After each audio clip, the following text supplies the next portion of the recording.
Turning to Kentucky basketball, Coach Cal landed another big 2020 commitment over the weekend. Terrence Clark, a consensus top 5 prospect and one of the top scoring guards in the nation, announced his plan to reclassify from 2021 and play for the Cats next year.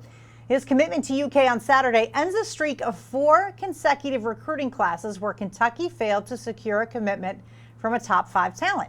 John Calipari commented on his recruiting style during a recent roundtable discussion, saying, quote, "The kids that we've gotten are the kids that were supposed to be here, and the kids that went elsewhere, they shouldn't have come here.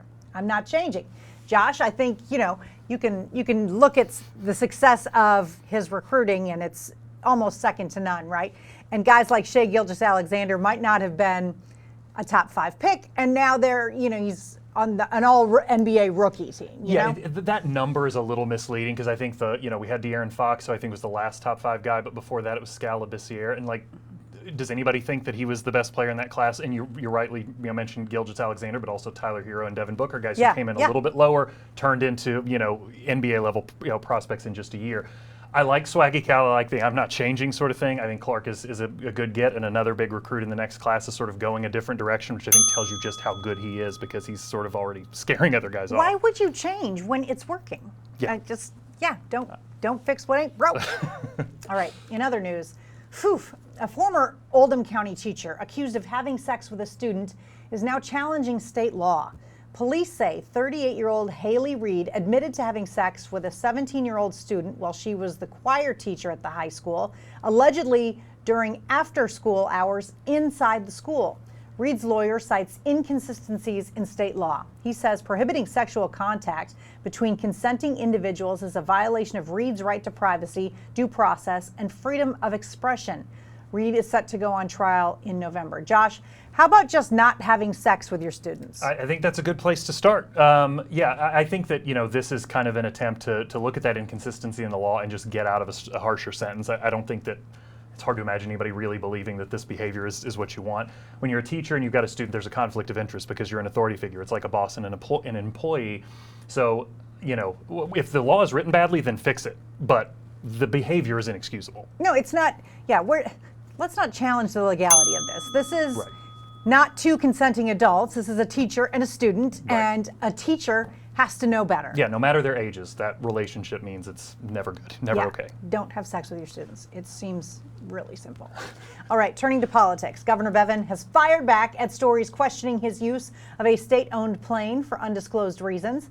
Bevin says the trips to 9 different states over the summer are none of taxpayers' business as long as they aren't picking up the tab for his flights. The governor says he has used the plane for personal reasons and to speak to different organizations. But critics say more transparency is called for. One of them says, quote, "In the private sector, if you use the company car, doesn't your employer still have a right to ask where you went?" In this case, the employer and owner of the car are the people of Kentucky. And Josh, the transparency is there, as I understand it, if you want to go look for it.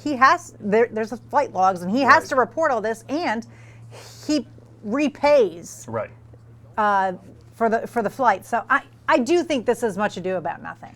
I think it is. I mean, I think Governor Steve Beshear did this and was criticized. Sort of had the same answer and received the same criticism just from the other party.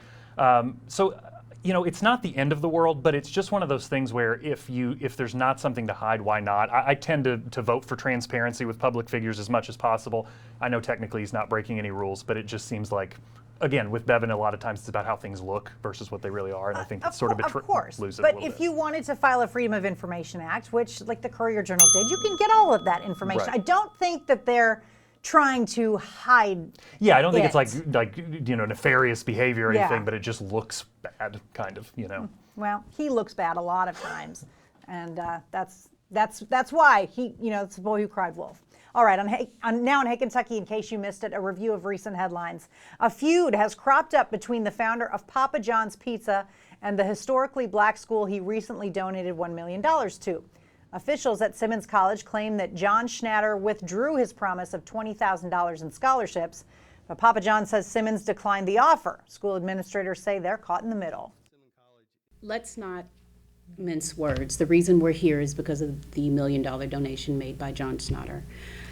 That definitely ruffled some feathers on Papa John's situation. We feel like we are literally in the middle of crossfire.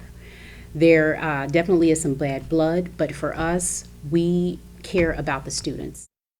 A Papa John's spokeswoman says the Simmons claim that the company took away scholarships is absolutely false. Simmons administrators say they will find a way to honor the promises made to students. Up next on Hey Kentucky, Saturday night may have ended in heartbreak, but the day got off to a really good start. We'll look at some highlights from tailgating outside Kroger Field when we return.